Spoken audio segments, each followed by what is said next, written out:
Hi, everybody. This is Kelsey Christensen. I'm doing my learning and teaching interaction number 3.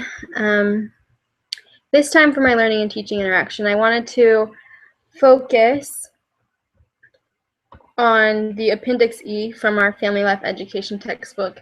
And Appendix E is titled Ethics in Family Life Education. So with my focus on ethics, I just really think that ethics are important in every career field, but I feel like especially in family life education or marriage and family therapy, any of that kind of field, as we are educators on the family, it's really important to have ethics in how we conduct speaking with others and teaching others. So because there's a lot of things that they put their confidence in us, and we need to know how to act and how to react when certain circumstances arise. So to start off from my page, my outline, I have the need for ethical standards. Why do we need ethical standards? And I think in the world that we live in today, it's very important to have ethical standards, as some people would view things that are okay different than other people just based on people's morals. And so when we have an actual list of ethics and values that you are to stand to, everyone is required to follow that list. So it's not individualized for different people's views. Everyone has to follow them. So I feel like that's a big need that we need for ethical standards. And so this appendix states that the field of family life education had lacked ethical standards for a long time. They talked about decades of not having an actual ethics code, and no ethical standards are part of the education of all family life educators who, now ethical standards, sorry, for all those who are certified by NCFR, which is the National Council of Family Relations. So if you want to be a certified family life educator, you have to follow these standards, and you have to sign saying that you will. And there are consequences if you don't. So as I said earlier about why we need these standards, kind of what I was talking about earlier is family life educators can do harm if they don't handle certain situations in a good way. So conduct should be guided as it is for other professionals. So in the appendix, it talked about how social workers and doctors and psychologists and those kind of people, they have ethical standards. And so they are guided by what they are expected to do. And so they felt that family life educators also need to have these, because there is harm that can be done if they're not following a certain ethical code. So this is just to protect the family life educators, but it's also protect the profession as a whole, to its credibility, and also the people that they are meeting with and teaching.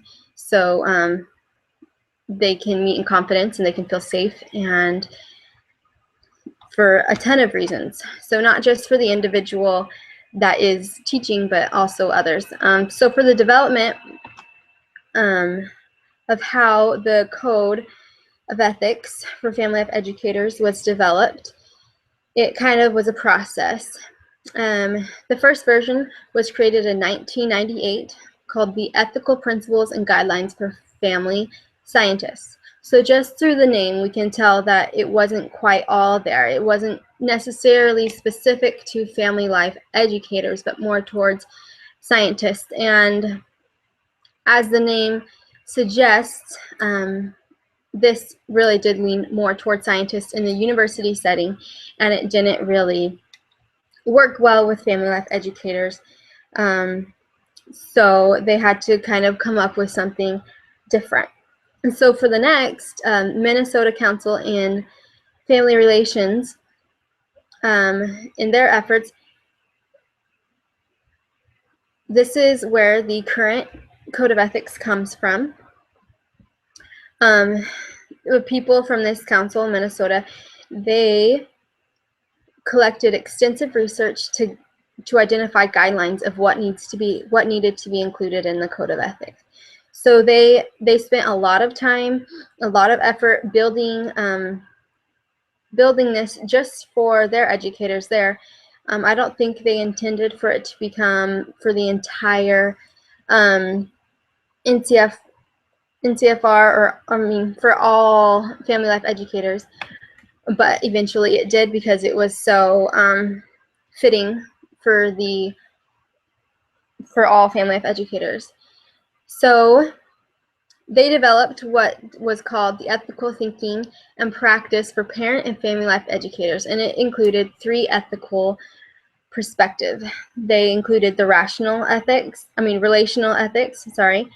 this was pretty much asking what principle will guide my interactions with clients.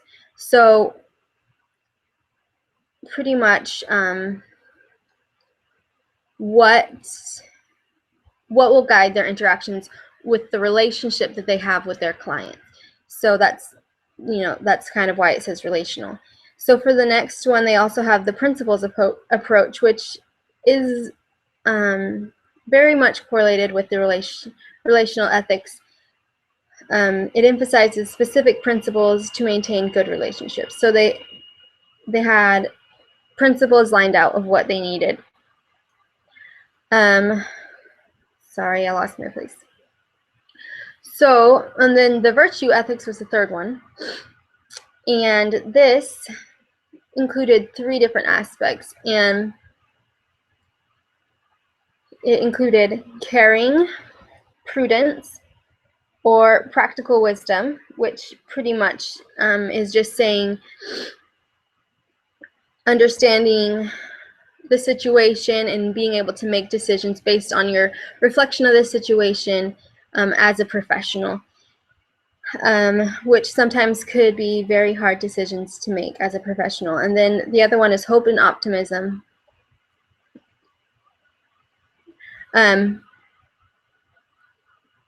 So with minor adaptations, this code that the Minnesota Council on Family Relations made became the official code of ethics for family life educators. And so just to go more into detail, I'm running out of time. I'm just going to cover this really quickly. The sections in Family Life Educators Code of Ethics includes relationships with parents and families, relationships with children and youth, relationships with colleagues in the profession, and relationships with community and society. So like I mentioned earlier, it's not just based to help the family life educator, but also to help others included in the process. So that is my Learning and Teaching Interaction 3. Thanks for listening.